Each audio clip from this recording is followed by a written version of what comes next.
Hello juniors, today we're going to see electronic assignment number 6, which is presentation of data.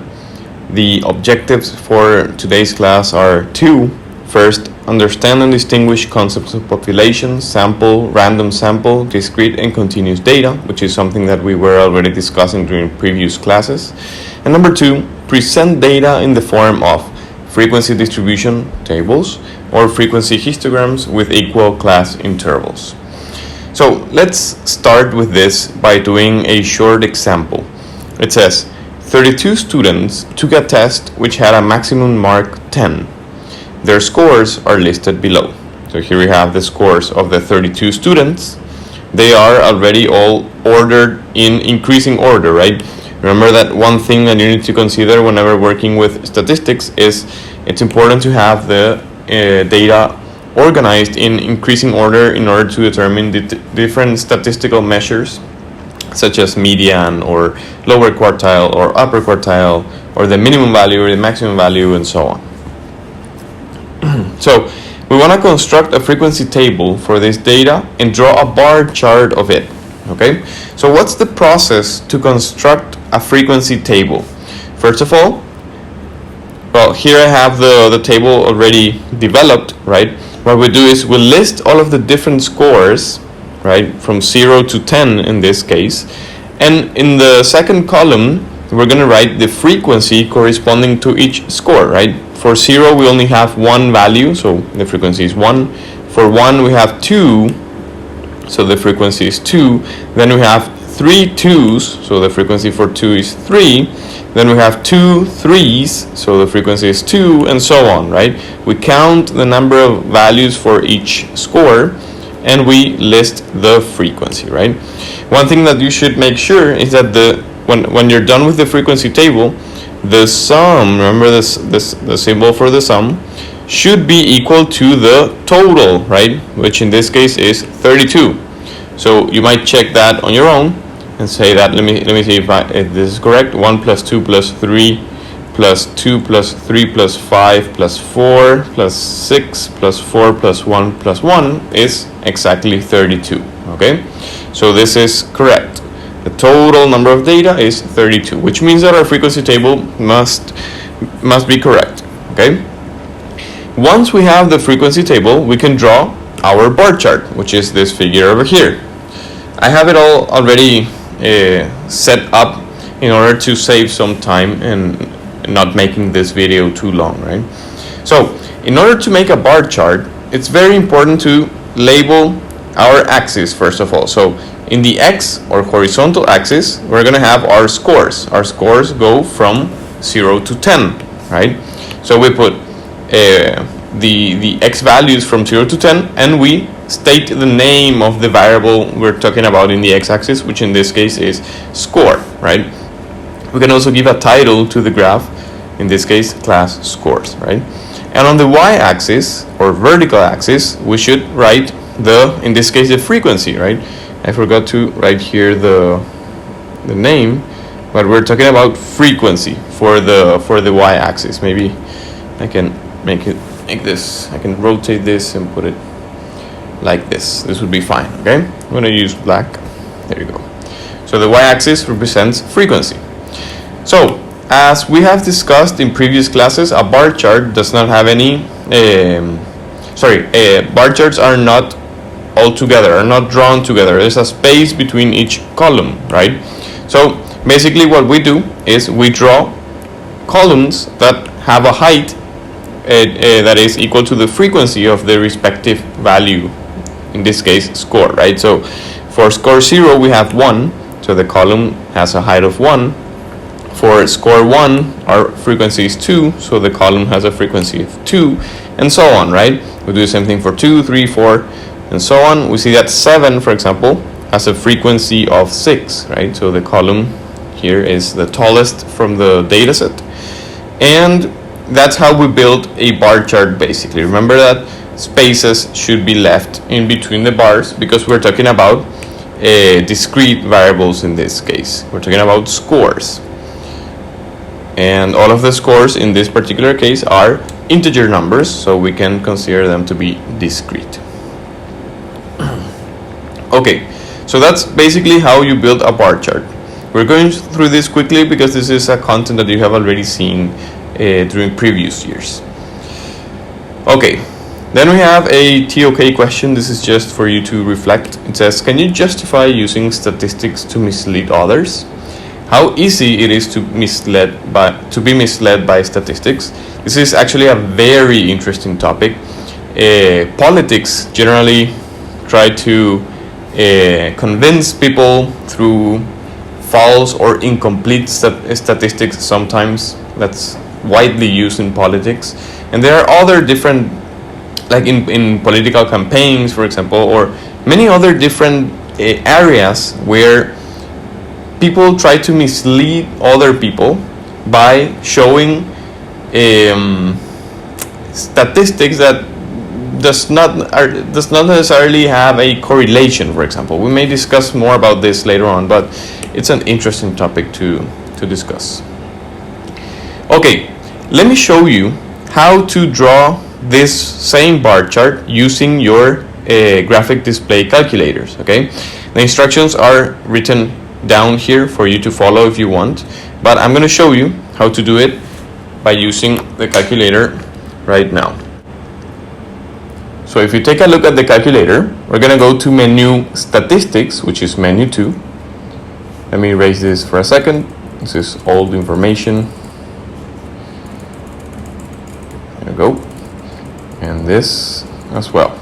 And we're going to plug in list 1, the first column, we're going to plug in our different scores. In this case, we have 0, 1, 2, 3, up to 10, right? 4, 5, 6, 7, 8, 9, and 10. And on the second column, list 2, we're going to plug in the frequencies, right? 1, 2, 3, 2, 3, 5, 4, 6, 1, 1. The frequencies just as we see in the frequency table. There's a mistake here because something is 1, 2, 3, then 2, 3, then we have 5, 4, 6, 4, I'm missing here, then 1 and 1. There you go. Now it is complete. So in order to graph a bar chart, what we're going to do is we're going to click on this graph over here. So that's F1 for the calculator. Click on F1. And before you press graph 1, you need to go to set, okay, in order to configure our graph. So you're going to have this screen over here, and where it says graph type, you can go down. We want to graph a bar chart, right? For the calculator, in order to graph a bar chart, we don't have the option for bar chart here. So we're going to click on F6, which is more options, right? F6. And here you see the word hist, which is for histogram. In order to graph a bar chart, we need to use the option histogram. So we're going to click on hist, and then we go to X list. This is where do you want to read the X values? We want to read it from list 1, which is the first column that we wrote in the menu of statistics, right? So we're going to leave it as list 1. And for frequency, down here, we want this to be read from the second column, which, if you remember, is list 2. So we're going to click on F2, and right here, 2. So this means we're telling the calculator that the frequency will be read in the second column, which is list 2. Okay? And then the rest we don't need to touch, so we can go back by pressing on exit. And now that we have a correct setup of the graph, we're going to click on graph 1. When you click on graph 1, we have some histogram settings. We want this to start at 0 because our lowest score is 0. And for the width, you want to write, this is the width of the column, right? So you may write 1 only. Doesn't matter much for a bar chart. You can increase the width if you want. For 1, it will be correct. Okay, so you click on execute, and you will have the bar chart, right? You see that in this case we're having the drawing is a histogram actually, because the bars are all together, right? We can separate the bars by, if we go back, we can separate the bars by decreasing the width, right? If I put 0.5, for example, then the columns would be thinner, and if they're thinner, you see that a separation is caused between the bars, right? So this looks more like a bar chart, and this is exactly the same drawing we have in the graph. in the bar chart of the electronic assignment, right? So this is basically how you draw a bar chart. We need to use the option of histogram actually to do a bar chart. So let's go back. So that's how you use your calculator for this. This is the same thing as explained later on here. You might look at this later on. But we're going to continue then. Bar charts versus histograms. We're going to compare these two. We already have discussed a little bit about this, but now here we have the complete information. So, what is the difference between a bar chart and a histogram? First of all, bar chart is used to represent discrete data, while histograms are used to represent continuous data. Then, bar charts have gaps between the bars, while histograms have no gaps between the bars.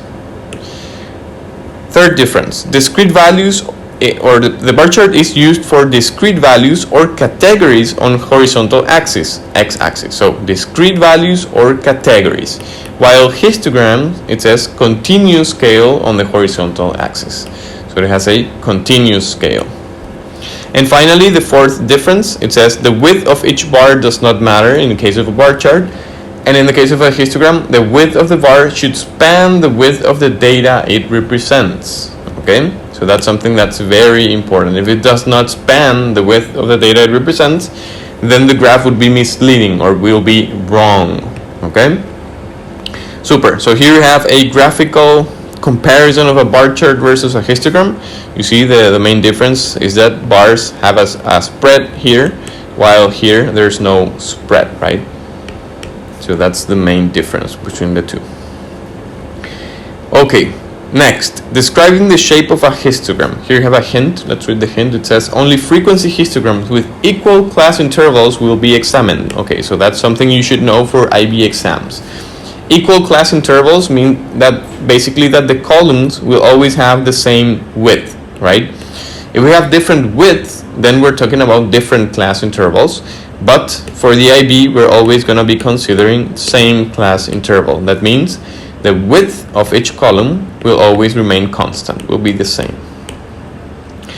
So, describing the shape of a histogram. It says, constructing a histogram is only the first step in your analysis. To analyze the data, you have to describe what the shape of the histogram tells you about data. And here we have a new interesting concept. Skew is one thing to look for. When data are skewed, the majority of the data are located on one side of the histogram. So here we have three different situations. The first is this one. Left or negatively skewed. It says most of the data are bunched on the right side of the histogram and the tail is longer on the left side. Okay, so this is a negative skew. It sounds kind of like counterintuitive, but it is this way, right? When we have a negative skew, the graph looks like this. So it grows towards the right side, which means that the tail formed is to the left. Okay. Then we have normal distribution, which is data is equally spread out on either side of the peak. An example of a normal distribution would be human height, right? Human height is said to be normally distributed. Most of the people have an intermediate height, right? While very few people have very low height and very few people have a very tall height, right? So height is an example of a normal distribution.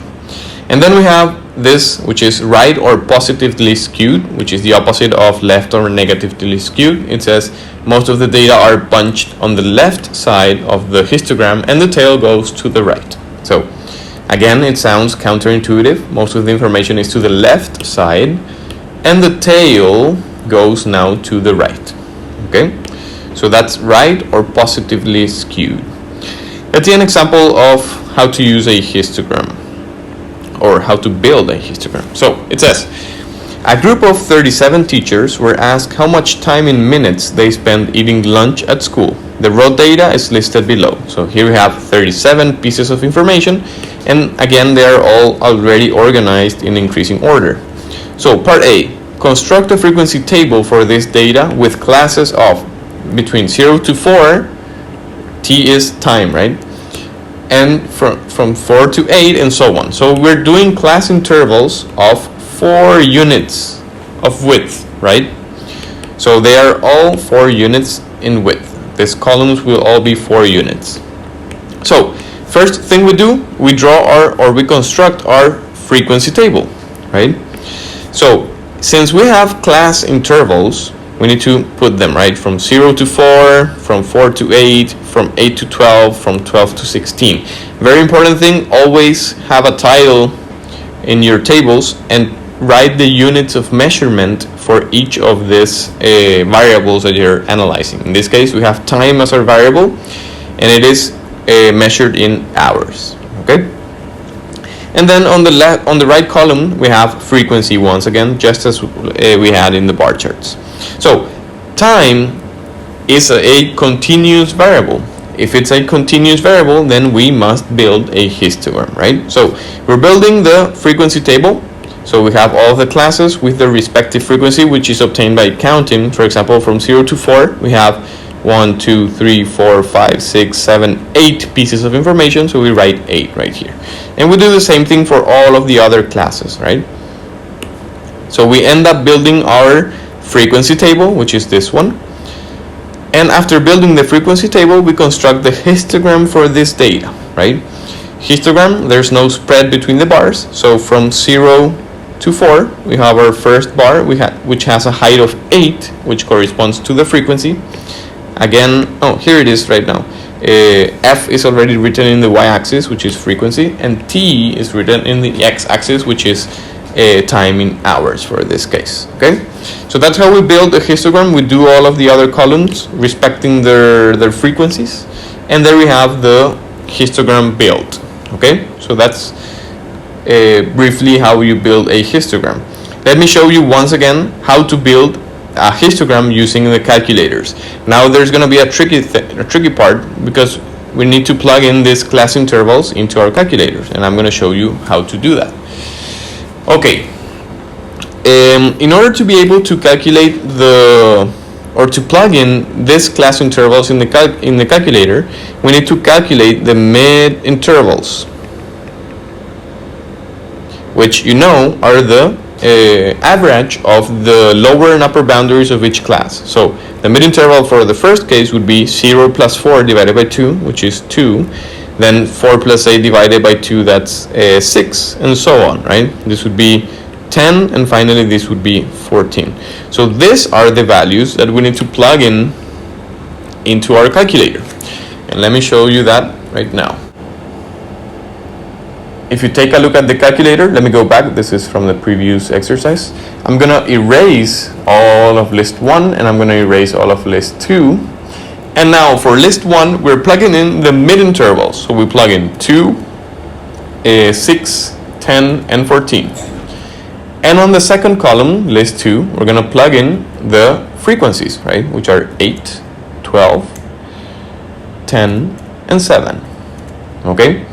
Then we can go to set just to make sure that we are graphing a histogram. You see that the graph type is a histogram, and that the X list is read in list 1 and the frequency is read in list 2. So this is okay. So we may go back. There's nothing to touch there in this case. And we're going to click on graph 1. And this is important. Our start in this case is 0, because our class interval, our lower boundary for the first case, starts at 0. So start at 0. And the width, pay attention at the width. In this case, our class has 4 units of width, right? So the width must be 4. Okay, so you click on 4 and then execute, right? And you have the histogram there. You see that it's the same graph as the one we have in the electronic assignment. So that's basically how you build a histogram using your calculator. So if we go back, here I have written all of the different steps to follow in order to build a histogram, just in case you want to remember. And that's it. There's one last TOK question here. It says, the nature of knowing. Is there a difference between information and data? So again, this is something interesting to discuss about, right? Is information a synonym for data? Or are there different things? What do you think? Just think a little bit about this, and then we may discuss this in a future class, or maybe you can do that in your TOK classes. So that's it, juniors. I hope this was clear. If not, please let me know. We're going to clear doubts in future live sessions. Thank you for your attention, and see you.